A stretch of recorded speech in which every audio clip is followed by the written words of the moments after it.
Saint کا یہ ادھر حفیظ شیخ کے الیکشن میں جب ہارے ہیں تو میں جو آپ سب کو دیکھا تو مجھے بڑا اچھا لگا. مجھے ایک ٹیم آپ میں نظر آئی اور انشاءاللہ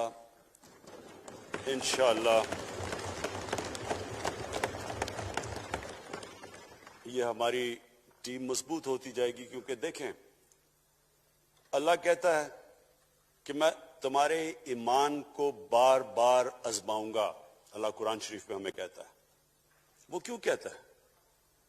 وہ آپ کے ایمان کو آزماتا ہے مضبوط کرنے کے لیے. جب آپ ایک مشکل وقت سے نکلتے ہیں آپ اور مضبوط ہو جاتے ہیں. اللہ نے ایک انسان کو ایک ایسا چیز ایک ایسا اس کا جو سب سے بڑی جو اس کی مخلوق ہے اشرف المخلوقات اس کو جو اللہ نے بنایا ہے اس کے اندر اس نے ایک کنڈیشن لگا دی ہے کہ اگر آپ نے بڑا انسان بننا ہے تو مشکل وقت کا سامنا کرو, ریزسٹنس کے ساتھ جاؤ. جسم ہمارا یہ ہے, جسم کو ہم بھاری ویٹ اٹھاتے ہیں جسم تکڑا ہو جاتا ہے. ذہن کو جتنا ہم آزمائیں گے اور آزمائشوں میں ڈالیں گے سب سے بڑا جو پاور ہاؤس ہے وہ ہمارا ذہن ہے, وہ اور تکڑا ہو جاتا ہے, انسان تکڑا ہو جاتا ہے. پارٹی بھی تب تکڑی ہوتی ہے جب وہ مشکل وقت سے نکلتی ہے. آپ نے کسی کو تباہ کرنا ہے تو اس کو آرام کی زندگی دے دو, وہ تباہ ہو جاتا ہے, ڈکے کر جاتا ہے انسان. تو میں اپنی پارٹی کو آج خراج تحسین پیش کرتا ہوں کہ آپ اس مشکل وقت سے نکلے. بڑے مجھے انڈیویجول ایم این ایز کا پتا ہے کہ انہوں نے کتنی کوشش کی یہاں پہنچنے کے لیے آج اس ووٹ کے لیے. تو میں اور مجھے کئیوں کی طبیعت بھی ٹھیک نہیں تھی تو میں آپ سب کا آج شکریہ ادا کرتا ہوں. آج میں اپنی پارلیمنٹری پارٹی کے ساتھ بھی اور جو میری عوام آج یہ دیکھ رہی ہے میں اس کے سامنے جو بات رکھنا چاہتا ہوں وہ یہ کہ دیکھیں ہمیں یہ کبھی بھولنا نہیں چاہیے کہ یہ پاکستان کیوں بنا تھا. وہ ایک انگریزی کا ایک فریز ہے کہ نیشنز وداؤٹ اے ویژن ڈائی. قوم کا جب اپنا مقصد اپنے نظریے سے پیچھے ہٹتی ہے مر جاتی ہے قوم. قوم میں کسی مقصد کے لیے بنتی ہے. ہم اپنے وہ جب تک وہ پتہ نہیں ہمیں خود ہم جو آج لیڈرشپ ہے, میرا غلطی سے ہاتھ ادھر چلا گیا, ادھر کی لیڈرشپ میں کہہ رہا ہوں, جو ہماری لیڈر ہے اس کو پتہ ہونا چاہیے کہ یہ بہت بڑا عظیم خواب تھا پاکستان کا. علامہ اقبال کو نہیں پتا تھا کہ اگر پاکستان بنے گا تو آج جس طرح ہمارے 20 کروڑ مسلمان ہندوستان میں رہ جائیں گے تو وہ تو سارے پاکستان میں نہیں آ سکتے تھے. تو علامہ اقبال کا کیا وجہ تھی پاکستان خواب دیکھنے کی؟ ان کی وجہ یہ تھی کہ ہم نے ایک دنیا کو مثال دینی تھی کہ اصل میں ایک ماڈل بنانا تھا کہ اصل میں ایک اسلامی ریاست کیا ہوتی ہے. اور وہ بیس کس کے اوپر کر رہے تھے پاکستان کی اسلامی فلاحی ریاست جو ہماری آبجیکٹو ریزولوشن میں ہے؟ نبی صلی اللہ علیہ وسلم کی مدینہ کی ریاست جو ان کی سنت تھی, جو دنیا کی تاریخ کی پہلی فلاحی ریاست بنی تھی, جس میں بہت بڑے بڑے ماڈرن جو آج کے وہ پرنسپلز طے کیے گئے تھے, وہ ریاست بنی تھی. اور وہ ریاست ایک ماڈل ایسا تھا کہ اس کے بعد ایک جن کو کوئی جانتا ہی نہیں تھا, ایک قوم, ایک عرب قبیلوں میں تقسیم ہوئی قوم جس کی حیثیت ہی کوئی نہیں تھی, ان اصولوں کے اوپر چلتے ہوئے یہ دنیا کی تاریخ کا معجزہ ہے جو ہوا اس کے بعد. یہ میں نے شفقت محمود کو کہا بھی ہے کہ ہمارے بچوں کو ہر سکول, چاہے وہ انگلش میڈیم چاہے اردو میڈیم چاہے دینی مدرسے, سب کو 8, 7, 8 اور 9 کلاسز میں باقاعدہ سبجیکٹ پڑھائیں کہ نبی صلی اللہ علیہ وسلم کی جو زندگی تھی اور جو مدینہ میں کیا وہ کیا تھی.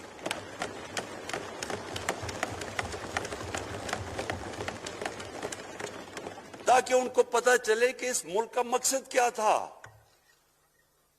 بڑے لوگ جو پاکستان نہیں چاہتے تھے وہ کیا کہتے تھے؟ وہ کہتے تھے کہ پاکستان تو بن گیا تو آپ نے تباہ، جو مسلمان ہندوستان میں رہ گئے ان کو آپ نے سیکنڈ کلاس سٹیزن بنا کے چھوڑ دیا. آج بیچارے مسلمانوں سے کیا ہو رہا ہے وہاں؟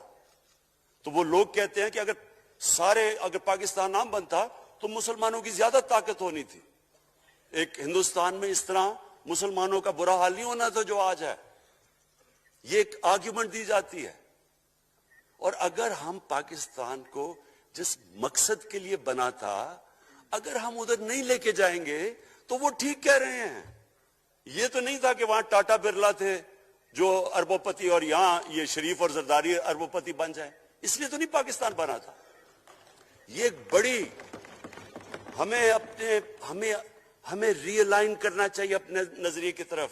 ہمیں اپنا رخ چینج کرنا چاہیے واپس کہ یہ بڑا عظیم خواب تھا پاکستان کا. اور وہ جو تاریخ تھی، وہ جو اصول انہوں نے سیٹ اپ کیے، جن لوگوں کی حیثیت ہی نہیں تھی، یہ تاریخ کا حصہ ہے کہ اس کے بعد انہوں نے دیکھتے دیکھتے 15 20 30 سالوں کے اندر دنیا کی امامت کی.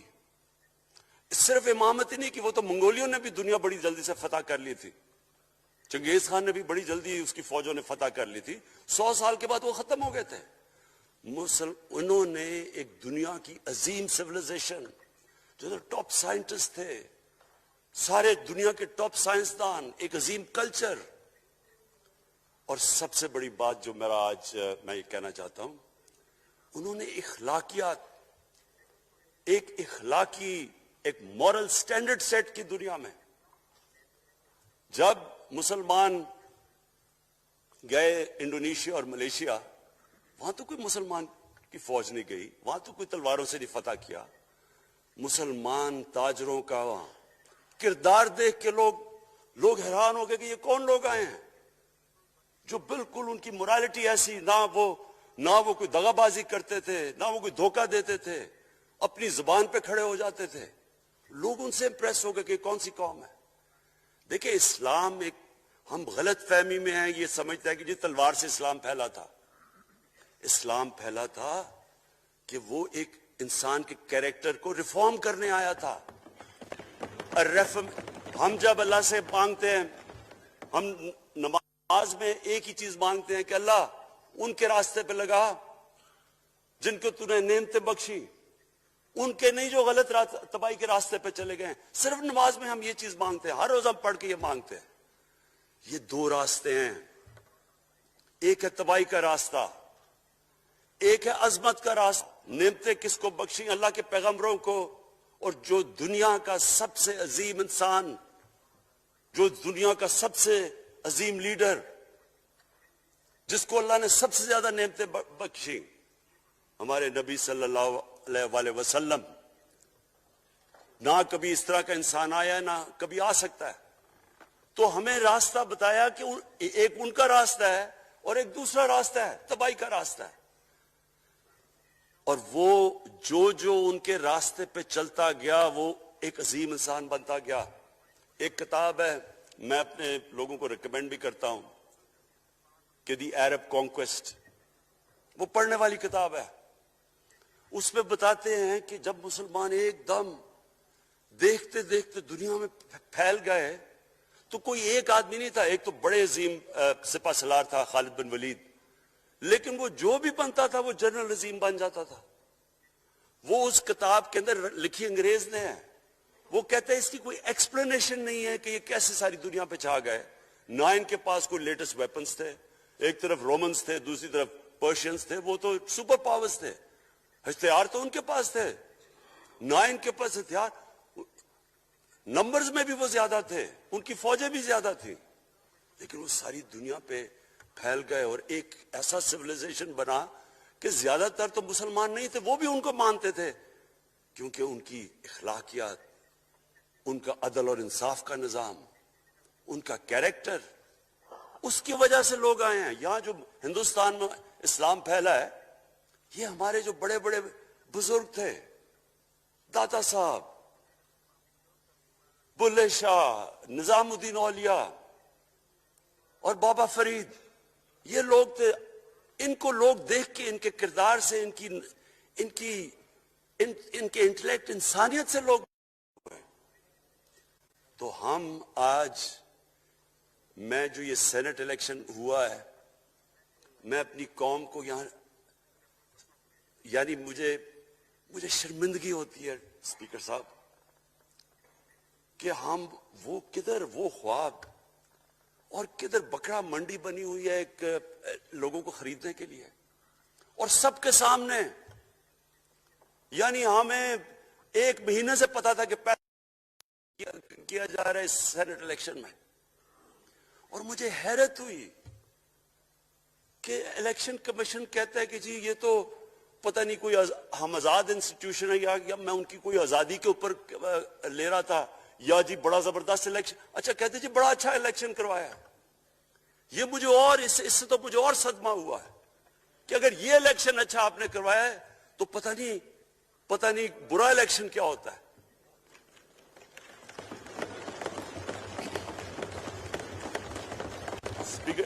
اسپیکر صاحب یہ دیکھیں، مجھے یہ افسوس یہ ہوتا ہے کہ ہم ایک چیز سمجھتے نہیں ہیں. ہم کہتے ہیں نا جی ہمارے معاشی حالات بہت برے ہیں. دیکھیں جی ہماری ڈیفیسٹ تھے، یہ ہمارے کرنٹ اکاؤنٹ، یہ جو بھی ہم کہتے ہیں قرضے چڑھے ہوئے ہیں. یہ جو قرضے چڑھے ہوئے ہیں یہ ایک بیماری کے سمٹمز ہیں. بیماری کچھ اور ہے. اخلاقی طور پہ ہماری قوم کو تباہ کیا ہے، پھر معاشی تباہی آتی ہے. آج مجھے ایک ملک کا بتا دیں جس کی اخلاقیات اوپر ہو، جن کے مورل سٹینڈرڈز اوپر ہوں اور وہ غریب ہو. ایک ملک مجھے بتا دیں. اور کوئی ملک مجھے بتا دیں جتنا مرضی پیسہ ہو، وسائل ہو، سب کچھ ہو، لیکن وہاں کی بھی جو لیڈرشپ کرپٹ ہو، وہ مجھے بتا دیں کہ اس میں خوشحالی ہو. دیکھیں یہ ساتھ ساتھ جاتا ہے. اس وقت کیا ہوا تھا مدینہ کی ریاست میں؟ کیا انہیں کوئی سونا تیل مل گیا تھا؟ کیا ہوا تھا کہ ان کے پاس کوئی پیسے آ گئے تھے؟ کیسے وہ اوپر اٹھ گئے تھے؟ کوئی انہوں نے قرضے لیے تھے؟ کس طرح اٹھے تھے اوپر؟ دنیا کے عظیم لیڈر نے ان کی اخلاقیات اٹھا دی تھی.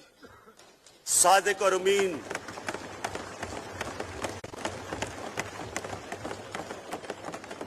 ایک قوم، انہوں نے ہمیں بتایا. ہمیں قرآن میں اللہ حکم کرتا ہے کہ ان کی سنت پہ چلو. اللہ جب ہمیں کہتا ہے ان کی سنت پہ چلو، کیا ہم اللہ کو کوئی فائدہ پہنچا سکتے ہیں؟ ہماری بہتری کے لیے کہتا ہے. قرآن شریف میں سب کچھ ہماری بہتری کے لیے اللہ نے، یہ تمہارے لیے بک آف گائیڈنس ہے ہمیشہ کے لیے، اور یہ ہماری بہتری کے لیے ہے. تو وہ جب ہمیں کہتا ہے کہ نبی صلی اللہ علیہ وسلم کے راستے پہ چلو، وہ ہماری بہتری کے لیے کہتا ہے. اور میں، جس نے اس عمر میں ساری دنیا دیکھ لی ہے، اسپیکر صاحب میں آپ کو بتاؤں، مجھے تکلیف ہوتی ہے دیکھ کے. جب میں یہ مغربی ملکوں میں جاتا ہوں، اسکینڈینیویا میں، سوئٹزرلینڈ میں، آپ وہاں کے اخلاقی سٹینڈرڈز دیکھیں، ان کی مورل سٹینڈنگز دیکھیں، شرم آئے گی آپ کو کہ جو ہمارے ملک میں ہو رہا ہے. اور یہ جو سینٹ کا الیکشن ہوا ہے، آپ کو افسوس ہوگا کہ ہم وہ کس کی امت ہیں، ہم کس کی امت ہیں، کس کے نام پہ پاکستان کا مطلب کیا، لا الہ الا اللہ، اس پہ یہ ہمارا ملک بنا تھا. اور آج دیکھیں ایک کرپٹ آدمی، دنیا میں ثابت کیا ہوا کرپٹ آدمی آصف زرداری، دنیا میں اس کے اوپر لکھا ہوا کہ مسٹر 10%، مضمون لکھے ہوئے ہیں، فلمیں بنی ہوئی ہیں اس کے اوپر. اور اس ملک میں لوگ کہیں جی ایک زرداری سب پہ بھاری، کیا کہ وہ رشوت دیتا ہے اس لیے سب پہ بھاری ہو گیا؟ کیا یہ ہمارا ملک؟ دوسری طرف دیکھیں، دوسری طرف یہاں بیٹھے ہوئے ہمارا لیڈر نواز شریف. اور نواز شریف ایک ڈاکو، ملک کو 30 سال سے لوٹ کے ملک سے باہر بھاگا ہوا ہے، جھوٹ بول کے باہر بھاگا ہوا ہے. سارے ملک کے سامنے ہمیں کیبنٹ میں ہم نے 6 گھنٹے میں بتایا جی اس کو یہ بھی بیماری ہے، اس کو یہ بھی بیماری ہے، اس کو یہ بھی بیماری ہے، وہ شاید وہ جہاز پہ بھی نہ چڑھ سکے، وہ شاید مر جائے گا۔ شیرین کے آنسو آ گئے کیبنٹ میں، اور شیرین کے آنسو آنے آسان کام نہیں ہے اسپیکر صاحب۔ تو ہم نے اس کو وہاں جیسے وہ جہاز پہ چڑھا، جیسے وہاں گیا وہ ایک دم بھی تبدیل، اور آج وہاں جا کے تقریریں کر رہا ہے، وہاں بیٹھ کے اسکیمیں کر رہا ہے، وہاں بیٹھ کے پلاننگ کر کے جی اسے اتنا پیسہ دو، ادھر پیسہ کھلاؤ۔ ساری ان کی ایک کوشش ہے، جب سے ہم 2.5 سال سے حکومت آئی ہے، یہ سارے بڑے بڑے ڈاکو اکٹھے ہو کے یہ سمجھ رہے ہیں کہ عمران خان کو کرسی کا اتنا شوق ہے کہ اس کے اوپر اتنا پریشر ڈالو کہ یہ جی ہمیں جس طرح جنرل مشرف نے NRO دیا تھا یہ بھی دے دے گا۔ جنرل مشرف، فوج اس کے نیچے، عدلیہ اس کے کنٹرول میں، ساری کیونکہ میں ادھر ممبر پارلیمنٹ تھا اپوزیشن نہ ہونے کے برابر، جو اپوزیشن کے اندر جو مین آدمی تھا فضل الرحمان، وہ اس کے ساتھ ملا ہوا تھا، وہ 2 نمبر ہمیشہ سے تھا، رائٹ۔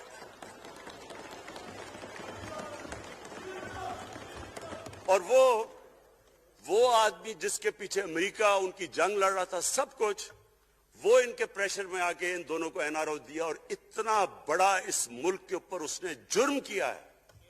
ان دونوں نے آ کے NRO لے کے دونوں ہاتھوں سے ملک لوٹا، اس کے بعد دونوں نے اس ملک کے اوپر 4 گنا زیادہ قرضہ چڑھایا۔ اسپیکر صاحب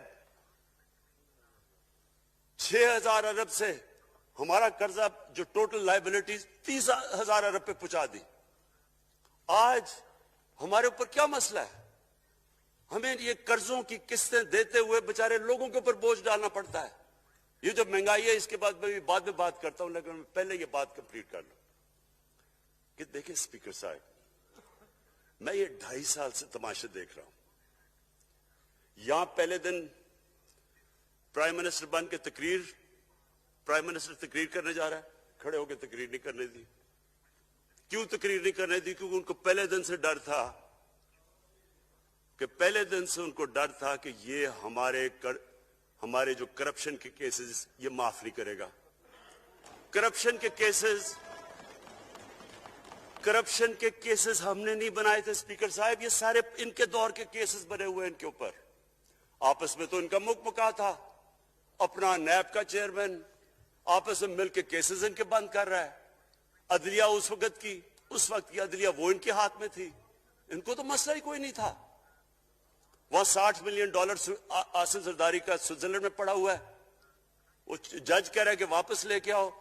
وہ یوسف رضا گیلانی جو یہاں سے سینیٹر بنا ہے، وہ پاکستان کا $60 ملین پڑا ہوا ہے سوئٹزرلینڈ میں، وہ جج کہہ رہا ہے کہ واپس لے کے آؤ، وہ کہتا نہیں جی میں نہیں خط لکھتا۔ بھئی آپ کے باپ کا پیسہ تھا، پاکستانی قوم کا پیسہ تھا، اس کے اوپر وہ ڈسکوالیفائی ہو جاتا ہے۔ وہ ایسے پھر رہا ہے جس طرح نیلسن منڈیلا کہیں ڈسکوالیفائی ہو گیا۔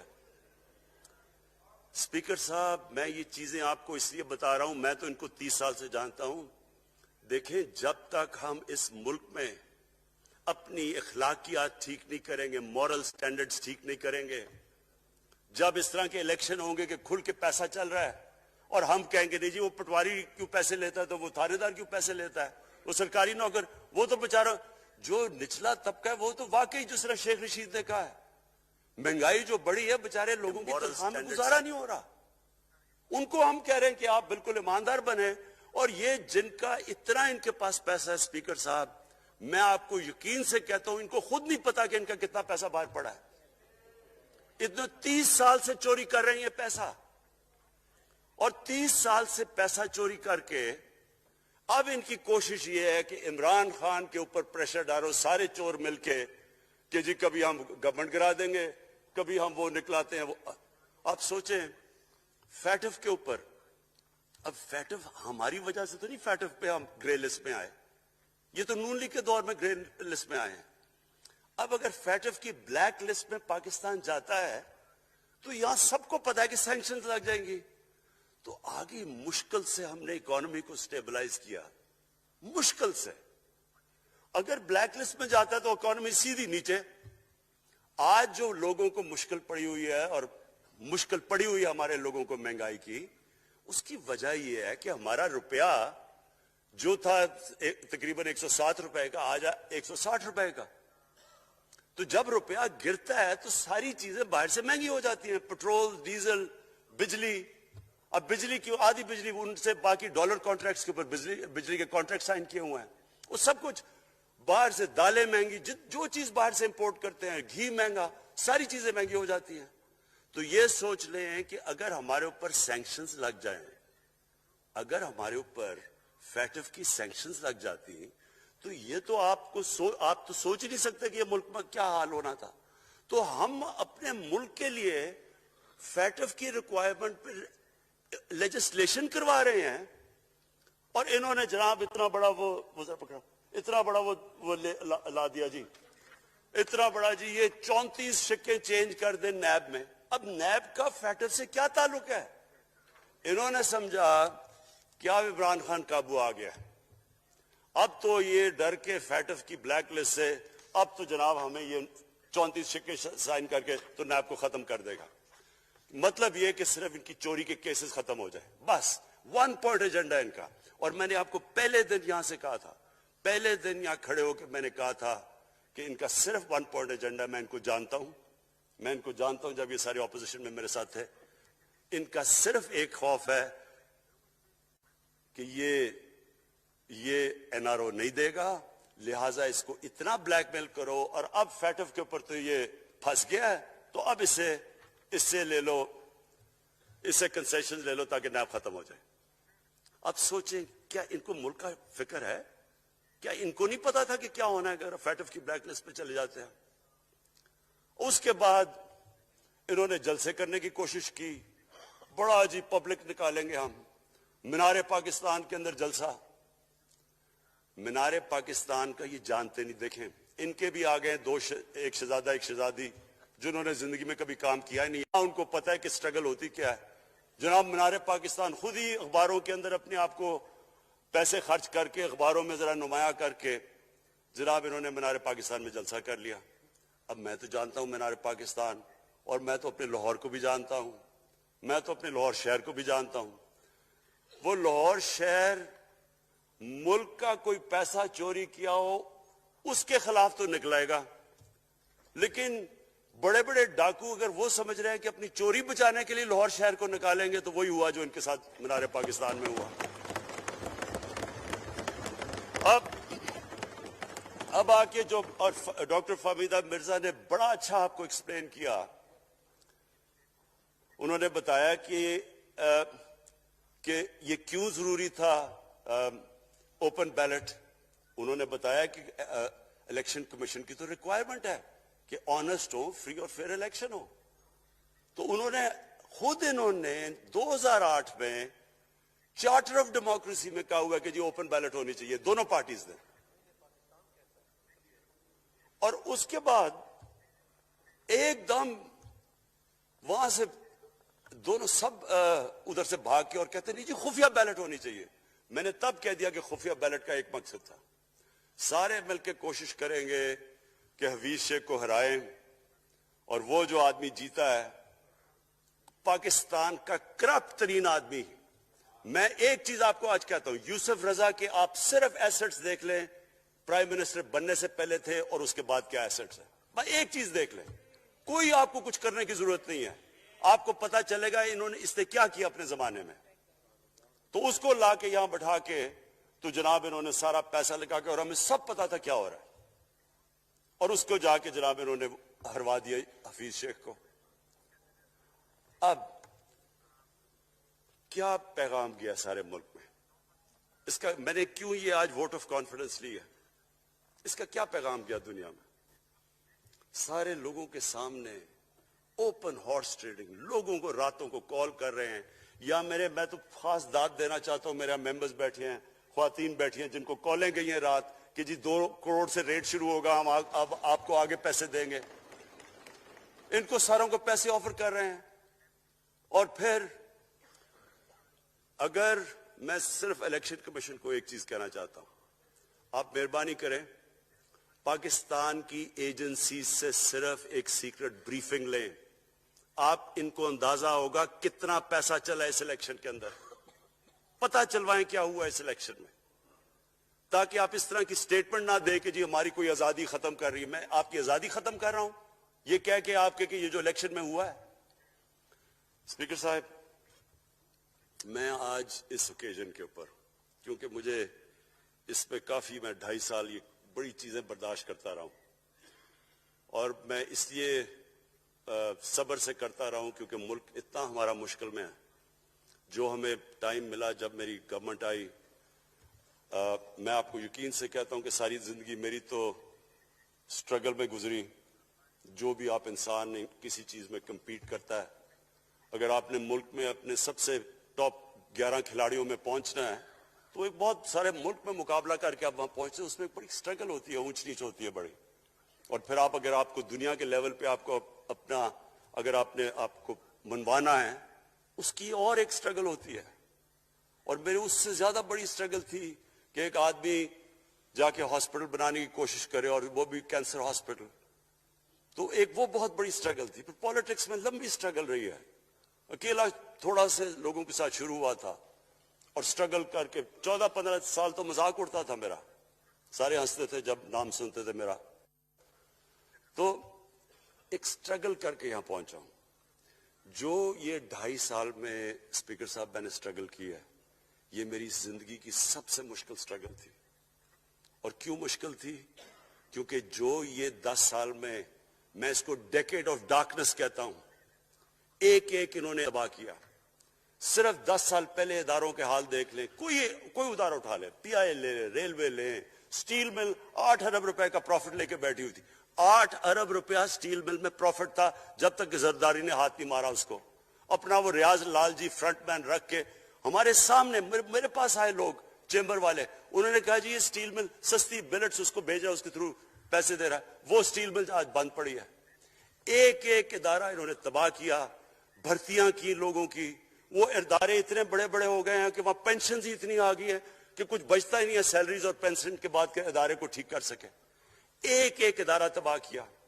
ملک کا سب سے بڑا جو کرنٹ اکاؤنٹ ڈیفیسٹ, جس کے اوپر سارا پریشر پڑتا ہے, اگر آپ کا کرنٹ اکاؤنٹ یعنی کہ ڈالر زیادہ ملک سے باہر جا رہے ہیں اور کم اندر آ رہے ہیں تو پریشر روپے پہ پڑتا ہے, وہ گر جاتا ہے.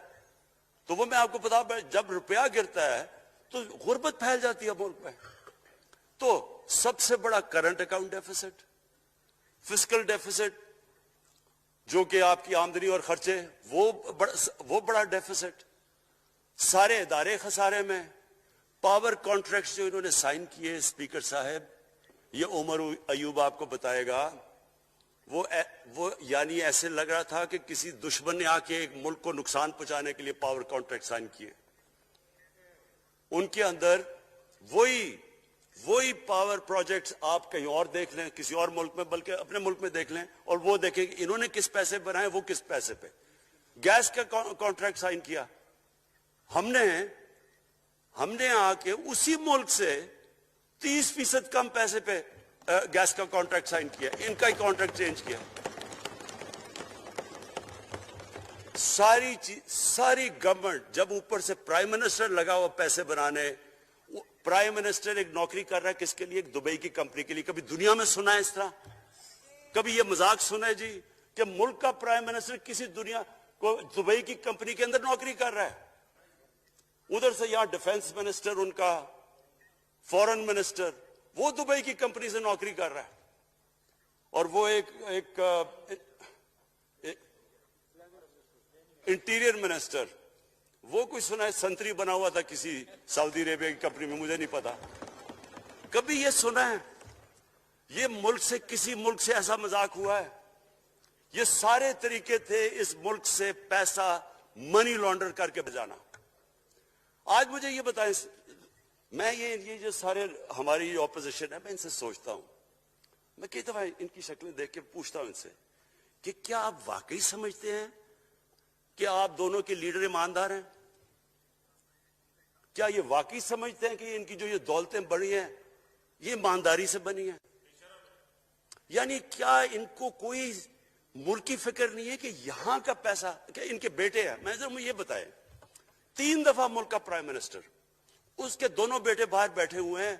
میں لندن کو جانتا ہوں اسپیکر صاحب, وہ اربوں اربوں روپے کی پراپرٹی ہے. وہاں کے بڑے بڑے رئیس ان ایریاز میں نہیں رہ سکتے جدھر ان کے 2 بیٹے رہ رہے. ملک سے بھاگ گئے. جی ہم پاکستانی شہری نہیں ہیں. کیوں پاکستانی شہری نہیں؟ کیوں یہاں بتا ہی نہیں سکتے کہ وہ پیسہ کدھر سے آیا جو انہوں نے اتنی بڑی پراپرٹیز لی ہوئی ہے. اور یہ کچھ نہیں ہے جو انہوں نے بنامی پراپرٹیز لی ہوئی ہے. کسی کو اندازہ ہی نہیں ہے ان کا کتنا پیسہ باہر پڑا ہے. زرداری کے پاس کیا تھا پہلے, اس کی جو باہر پراپرٹیز ہے. تو کیا ان لوگوں کو نہیں پتا کہ اس ملک کا پیسہ چوری کر کے یہ باہر لے کے جا رہے ہیں اور یہ پھر بھی ان کی سپورٹ کر رہے ہیں؟ اور یہ جو سینٹ کا الیکشن, کیا انہیں نہیں پتا کہ بڑا جی عقل مند پولیٹیشن ہے زرداری, لوگوں کو رشوت دے کے ان کو خرید رہا ہے. ساری قوم کے سامنے یہ ہو رہا ہے. میں یہ صرف آخر میں یہ کہنا چاہتا ہوں اس ایشو کو ختم کرتے ہوئے کہ دیکھیں اسپیکر صاحب, کوئی ملک آگے نہیں بڑھ سکتا ایسے. میں اکیلا عمران خان کو کرپشن کر کے کرپشن نہیں ٹھیک کر سکتا. میں عدلیہ کو کیا, کیسز تو عدلیہ میں ہے یا نیب کے اندر ہے, میرا تو ان کے اوپر کوئی کنٹرول نہیں ہے. میں آج پاکستان کی عدلیہ کو اور نیب کو, جو آپ کو میری گورنمنٹ سے مدد چاہیے کنوکشنز کرنے کے لیے, ساری چیزیں ایک طرف, یہ اس ملک کا سب سے بڑا مسئلہ ہے. جب تک آپ لوگوں کو سزا ہی نہیں دیں گے,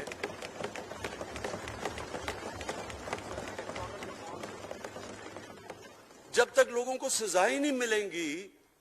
دیکھیں جی, کسی معاشرے میں جب سزا اور جزا ہی نہیں ہے, صرف غریب آدمی جیل میں جائے, طاقتور جلسے کرنے شروع ہو جائے کہ جی مجھے NRO دو, وہ نیب کے عدالت سے نکلتے ہیں, پھول پھینک رہے ہیں ان کے اوپر. اربوں روپے کی چوری کی ہوئی ہے انہوں نے. وہ تو اسپیکر صاحب, میں ایک معاشرہ کرپشن کے خلاف لڑتا ہے. آپ جتنے مرضی قانون بنا دیں, وہ کرپشن کے خلاف, وہ کرپشن نہیں ختم کر سکتے. معاشرہ فیصلہ کرتا ہے کہ ہم نے اس ملک میں کرپشن نہیں ہونے دینی. معاشرے کی اخلاقیات ایسی ہونی چاہیے کہ جو کرپٹ آدمی ہو وہ کبھی اس کی شکل نہ دکھا سکے پبلک کے اندر. جو میڈیا کا رول ہے, میں اپنے میڈیا والوں کو بھی کہنا چاہتا ہوں, جو اسحاق ڈار سے کیا تھا ہارڈ ٹاک میں اسٹیون سیکر نے, وہ ہر جگہ یہ ہوگا. آپ جب بھی کسی بھی مغربی معاشرے میں کسی نے پبلک کا پیسہ چوری کیا, اس کی جرات نہیں ہوگی ٹی وی پہ جانے کے لیے. میں نے تو وہاں دیکھا ہوا ہے, بڑے بڑے نام, ایک دھبا لگتا ہے آپ کے اوپر کرپشن کا کیس, آپ سارے میڈیا سے باہر ہو جاتے ہیں. یہاں ہر روز شام کو بیٹھ کے اربوں روپے کی کرپشن کی ہوئی ہے, ان کو کسی نے قتل کیے ہوئے ہیں, اور آرام سے بیٹھ کے جناب میں لیکچر دے رہا ہوتا ہے. اسپیکر صاحب, معاشرہ لڑتا ہے, اس کے اندر ہمیں سب کو مل کے اپنے ملک کو اگر بچانا ہے, معاشی طور پہ بھی بچانا ہے, پہلے ہمیں اپنے اخلاقی سٹینڈرڈز ٹھیک کرنے پڑیں گے. سارے ملک کو مل کے لڑنا پڑے گا. اگر ہم نے اپنے بچوں کے مستقبل کو بچانا ہے, اپنی آنے والی جنریشنز کو بچانا ہے, اس ملک کو ایک عظیم ملک بنانا ہے, تو وہ شروع ہوگا جب ہم مدینہ کے ریاست کے سب سے بڑے اصول عدل اور انصاف, کیونکہ انصاف اور عدل جب ایک معاشرے میں آ جاتا ہے, جب ایک معاشرہ کھڑا ہو جاتا ہے میریٹوکریسی کے اوپر, جب ایک معاشرے میں صرف ایک جو کرپٹ ہے, جتنا مرضی طاقتور ہو وہ جیل میں جاتا ہے اور عام آدمی اوپر آ سکتے ہیں, وہ معاشرہ تب آگے بڑھتا ہے. تو میں صرف اس کے اوپر یہ کہنا چاہتا ہوں کہ مجھے ساری قوم کی اس میں مدد کی ضرورت ہے. میں اپنی ساری زندگی کوشش کر چکا ہوں اور کرتا رہوں گا. میں تو اپنی پارٹی کو یہ بھی کہا تھا کہ اگر میری پارٹی ساری بھی چھوڑ دے, میں اکیلا بھی ان کے خلاف لڑتا رہوں گا. میں تو کبھی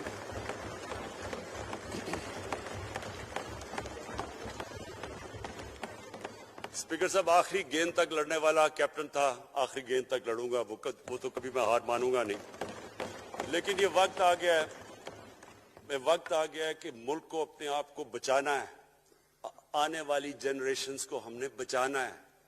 ہم تب تک نہیں کر سکتے انفارچونیٹلی جب تک ہم سب مل کے فیصلہ کریں کہ یہ جو اوپر بیٹھے ہوئے ہیں جنہوں نے 30 سال سے ملک کو چوری کر رہے ہیں، ان کو ہم بجائے وہ صحافی جا کے کہہ رہے ہیں جی ہائی کورٹ کے اندر کی جی اس کو تقریر کرنی دینی ہے، وہ نیلسن منڈیلا جو باہر بیٹھا وہ تقریر کرنا چاہیے جی، پتہ نہیں عوام کو سننا چاہیے کہ وہ یہاں سے بھاگا کیسے، اس کے پیسے کیسے، یعنی کہ میں حیران ہو گیا تب۔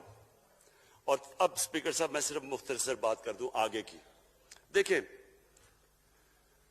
پاکستان ایک مشکل وقت سے نکل کے اب ہم ایک سٹیبل اور آگے بڑھنے کے سٹیج پہ آ گئے۔ ہماری اللہ کا شکر ہے، جو سب سے مشکل چیز ہوتی ہے کرنٹ اکاؤنٹ، بڑی دیر 17 سال کے بعد 5 مہینے پاکستان کا جو کرنٹ اکاؤنٹ ہے وہ سرپلس میں چلا گیا، یعنی ہمارے جتنے ملک میں ڈالرز آ رہے ہیں اور جتنے باہر جا رہے ہیں، اللہ کا کرم ہے زیادہ ڈالرز آ رہے ہیں، ہمارا روپیہ خود ہی، ہم پیسے نہیں لگا رہے اس کو، خود روپیہ اسٹرینگتھ گین کر رہا ہے۔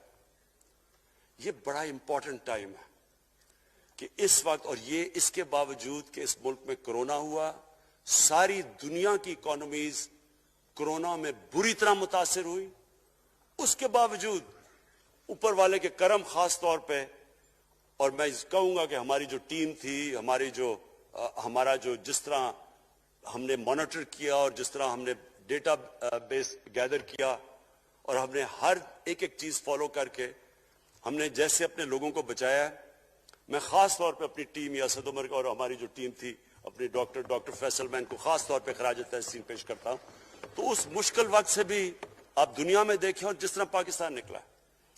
اب دیکھیں آگے ہمارا چیلنج کیا ہے۔ ہمارا چیلنج یہ ہے کہ ہم اپنی جو ایکسپورٹس ہیں ان کو بڑھائیں، کیونکہ صرف گروتھ ایک ہی طرح ہوتی ہے، ایکسپورٹ لیڈ۔ اللہ کا شکر ہے کہ بیرون ملک پاکستانیوں نے ریکارڈ پیسہ پاکستان بھیجا ہے جو کہ ہمارے ملک میں آیا ہے ریمیٹنسز کے۔ اب ہم نے انویسٹمنٹ کے اوپر لگے ہوئے ہیں، اس وقت سب سے زیادہ کمپنیز رجسٹر ہوئی ہیں ایس ای سی پی میں، اس کا مطلب کہ نئی انویسٹمنٹ پاکستان میں آنے والی ہے، لوگ تیار ہو گئے انویسٹ کرنے کے لیے۔ ہمارا صرف مسئلہ اسپیکر صاحب ایک ہے بجلی کا، یہ بڑا مسئلہ ہے۔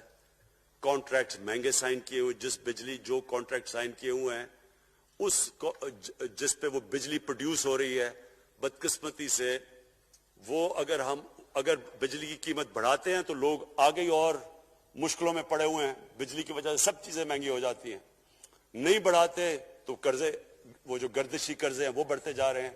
ہمارا ایک یہ چیلنج ہے، اس کے اوپر صرف اپنی قوم کو بتانا چاہتا ہوں کہ باقاعدہ ہم ہر طریقہ سوچ رہے ہیں کہ ہم نے اس میں سے کیسے ہم نے اپنے لوگوں کے اوپر بوجھ کم کرنا ہے۔ ایک تو میں اپنی ٹیم کو یہ بھی کامیابی دیتا ہوں کہ بڑی دیر اور مشکلوں سے آئی پی پیز کے ساتھ ہم نے نئے کانٹریکٹ سائن کیا جس کے اندر بہت پاکستان کا پیسہ بھی بچے گا اور جو آگے جا کے قرضہ بڑھنا تھا وہ نہیں بڑھے گا۔ جو میرے اوپر سب سے زیادہ پریشر ہے اس وقت اسپیکر صاحب وہ ہے مہنگائی کا۔ مہنگائی میں نے آپ کو بتایا بھی دیا کہ مسئلہ ایک، جب آپ کی روپیہ گرتا ہے تو جب چیزیں مہنگی ہو جاتی ہیں، ایک وہ ہے۔ لیکن میں اپنی قوم کو صرف ایک چیز کہنا چاہتا ہوں کہ سب سے زیادہ اس وقت میری حکومت ایک ہی چیز پہ لگی ہوئی ہے کہ ہم کس طرح لوگوں کے اوپر مہنگائی کا بوجھ کم کریں۔ اس کے لیے ہم بڑی بڑی چیزیں آپ کے سامنے لے کے آئیں گے آنے والے دنوں میں، جس میں کوشش یہ ہے کہ ہم اپنے ملک میں جو سارا نچلا طبقہ ہے ان کو سبسڈائز کریں، اپنے اساس پروگرام کے ذریعے ان کو ڈائریکٹلی ہم فنڈ کریں۔ یہ انشاءاللہ آپ کے ساتھ آئے گا۔ ابھی میں نے ایکسپیریمنٹ ایک اور شروع کر دیا، وہ 1 ہفتے تک ابھی ٹرائل پہ ہے کہ ہم ایک پروگرام لے کے آ رہے ہیں کوئی بھوکا نہ سوئے۔ ہم نے خاص کچنز بنائے ہیں، ایریاز چوز کیے ہیں جدھر سب سے زیادہ بھوک ہے، تاکہ ہم کم از کم جب تک ہماری ملک اٹھتا ہے اوپر، ہم کم از کم ان تک کھانا پہنچائیں کہ ہمارے ملک میں کوئی بھوکا نہ سوئے۔ اور یہ پوری میں کیمپین شروع کرنے لگا ہوں۔ ہیلتھ کارڈ پنجاب کے اندر اور پختونخوا میں، پختونخوا کی گورنمنٹ کو تو میں خاص مبارک دیتا ہوں کہ انہوں نے سارے اپنے پختونخوا کے لوگوں نے خاندانوں کو کور کر لیا ہیلتھ انشورنس سے۔ یہ بڑے بڑے امیر ملکوں میں بھی ایسا نہیں ہوتا کہ ہر ایک خاندان کے پاس 10 لاکھ روپے کی انشورنس ہوگی, کسی بھی ہسپتال میں جا کے اپنا علاج کروا سکیں. میں خاص طور پہ محمود خان اور آپ کی کیبنٹ کو مبارک دیتا ہوں. پنجاب کیونکہ بہت بڑا ہے, انہوں نے بھی فیصلہ کر لیا ہے. عثمان بزدار آپ کی اور آپ کی ٹیم کو میں خاص مبارک دیتا ہوں کہ اس سال کے اینڈ تک وہ سارے پنجاب کے اندر ہیلتھ کارڈ پہنچا دیں گے. یہ ایک عام آدمی کے لیے سب سے بڑی, کم از کم جیسے جیسے ہم اپنے ملک کو اٹھا رہے ہیں تو کم از کم ہم لوگوں کی بنیادی ضروریات پوری کریں. اور جو کسان ہیں جی, کسانوں کے لیے ایک بڑا زبردست پروگرام لے کے آ رہے ہیں. اس کے اوپر بھی ہم نے بڑا برین سٹارمنگ کی ہے کہ کیسے ہم کسان کی مدد کر سکتے ہیں. پرابلم تو ہمارے پاس یہ ہے نا کہ جتنا ہم پیسہ اکٹھا کرتے ہیں آدھا پیسہ قرضوں کی قسطوں پہ چلا جاتا ہے, تو پیسہ کم بچتا ہے. لیکن ہم نے فیصلہ کیا کسانوں کے اوپر ہم خاص زور دینے لگے ہیں تاکہ وہ بعد میں بات کروں گا. تو 2 چیزیں اور جی. دیکھیں, میں قوم سمجھتی ہے نا کہ اب ہم کیسے یہ جو قرضے ہمارے اوپر چڑھے ہوئے ہیں ان سے کیسے نکلنا ہے. اس سے صرف ایک ہی طریقہ نکلنے کا کہ ہم اپنے ملک میں دولت کے اندر اضافہ کریں, ویلتھ کریشن کریں. اس کے لیے ہم کیا کرنے جا رہے ہیں؟ اس کے لیے ہم نے میگا پروجیکٹس بنائے ہوئے ہیں. ایک ہے راوی سٹی لاہور, دوسرا اس وقت ایک والٹن کے اوپر ایک ہم بزنس سینٹر بنانے لگے ہیں لاہور کا, وہ بہت میگا پروجیکٹ ہے. اور پھر تیسرا جو ہے ایک جزیرہ بنڈل آئلینڈ کراچی سے تھوڑے 1-2 کلومیٹر کے فاصلے پہ. ان سے یہ کیوں کرنے جا رہے ہیں, میں صرف لوگ سمجھے کہ کیوں. ایک تو یہ ہمارے شہر پھیلتے جا رہے ہیں, جتنا شہر پھیلتا جائے گا نہ آپ ان کو سیوریج دے سکتے ہیں, نہ پانی دے سکتے ہیں, نہ صفائی کر سکتے ہیں. تو جو دنیا کے ماڈرن سٹیز ہیں وہ اوپر جاتے ہیں, یعنی وہ بلڈنگ اوپر جاتی ہے, بجائے اگر آپ پھیلتے جائیں تو مشکل ہو جاتا ہے سرو کرنا. تو ایک تو ماڈرن سٹیز پہلی دفعہ بنا رہے ہیں پاکستان میں اسلام آباد کے بعد. ایک وہ راوی سٹی, وہ بہت ضروری ہے. اس سے لاہور کا جو پانی نیچے جاتا جا رہا ہے وہ ہم وہاں بیراج بنا کے پانی اس کا بچانے لگے ہیں. اور دوسرا ماحولیات کے لیے وہاں ہم بہت بڑے پیمانے پہ اربن فارسٹ اور درخت اگانے لگے ہیں, کیونکہ وہاں لاہور میں بہت بڑا پرابلم ہے اس کا. وہی بنڈل آئلینڈ کا بھی مقصد یہ ہے کہ وہاں سارا سیوریج جا رہا ہے کراچی کا, اس کی سیوریج کو ٹریٹ کریں اور ایک ماڈرن سٹی بنائیں, بجائے کراچی پھیلتے پھیلتے حیدرآباد پہنچ جائے, ایک پوری اوپر سٹی بنائیں جو ایک ماڈرن سٹی ہو. تو لیکن اس کا اصل مقصد یہ ہے کہ اس سے پیسہ جنریٹ ہوگا, اربوں کھربوں روپیہ ہم جنریٹ کریں گے اور اس پیسے سے ہم پھر یہ قرضے واپس کریں گے. اور دوسری چیز, باہر سے انویسٹمنٹ آئے گی. بیرون ملک پاکستانی جو سب سے بڑا ملک کا اساس ہے وہ باہر آ کے وہ ان کے اندر انویسٹ کرنے کے لیے تیار ہے, ان بڑے بڑے پروجیکٹس کے اندر. اور جیسے فورن ایکسچینج آئے گا ہمارے ریزروز بڑے ہوں گے, ہمارا روپیہ سٹیبل ہوگا, اور اس سے جو ویلتھ کریشن ہوگی اس سے ہم پھر اپنے قرضے واپس کریں گے. اس کے علاوہ 50 سال کے بعد 2 بڑی ڈیمز بن رہی ہیں پاکستان کی تاریخ میں. صرف 2 بڑی ڈیمز تھی, اب یہ 2 اور بادشاہ ڈیم اور ممن ڈیم بنا رہے ہیں. یہ انشاءاللہ ان کے اوپر کام شروع ہو گیا ہے. لیکن مجھے جو آخر میں بات کہنی ہے اسپیکر صاحب وہ یہ کہ پاکستان کو آگے بڑھنے سے کوئی نہیں روک سکتا انشاءاللہ. ہمارے ملک میں, کیونکہ میں شاید ہی لوگ اتنا اپنے ملک کو انہوں نے اس طرح دیکھا ہے جیسے میں نے سارا ملک پھیرا ہوا ہوں. اللہ نے ہر قسم کی نعمت دی ہے. اس ملک میں جو پوٹینشل ہے شاید ہی کسی ملک میں ہے. اس کا جو لوکیشن ہے جیو اسٹریٹجک وہ بھی شاید ہی کسی ملک کے پاس ہے. 12 موسم اللہ نے دیے ہوئے ہیں, یہاں اوپر سے لے کے نیچے تک کچھ بھی اگا سکتے ہیں. زرخیز زمین ہے جس کو ہم صحیح طرح استعمال نہیں کر پا رہے کیونکہ ہماری ساری پروڈکٹیوٹی بڑی کم ہے, ٹیکنیکس بڑی پرانی ہے. چائنا کے ساتھ مل کے اس طرف بھی ہم جا رہے ہیں کہ اپنی پروڈکٹیوٹی بڑھانے کے لیے. اس ملک کے اندر سب سے بڑی چیز ایک نوجوان آبادی ہے, اور آگے جو ایک جو جسے کہتے ہیں کہ اگلی جو ریولوشن، فورتھ انڈسٹریل ریولوشن کے بعد یہ جو ٹیکنالوجی کی ریولوشن آ رہی ہے، اس میں ہمارے پاس ایک ینگ آبادی ہے اور اس کے اوپر اب ہم پورا زور لگائیں گے، اور انشاءاللہ یہ جو ہماری آبادی ہے یہی ایک ینگ آبادی پاکستان کو اٹھا دے گی اگر ہم ان کو صحیح معنی میں ٹیکنیکل ایجوکیشن دے دیں۔ جو میں الیکشن کمیشن کیونکہ بڑے ناراض ہو گئے تھے کہ میں نے کہا وہ الیکشن کے اوپر میرے کامنٹس تھے، میں ان کو یہ کہہ دوں کہ ہم نے یہ فیصلہ کیا ہے الیکٹرل ریفارمز کا، ہم اب ٹیکنالوجی کے اوپر وہ جو ای وی ایم مشینز ہیں، الیکٹرانک مشینز لے کے آئیں گے۔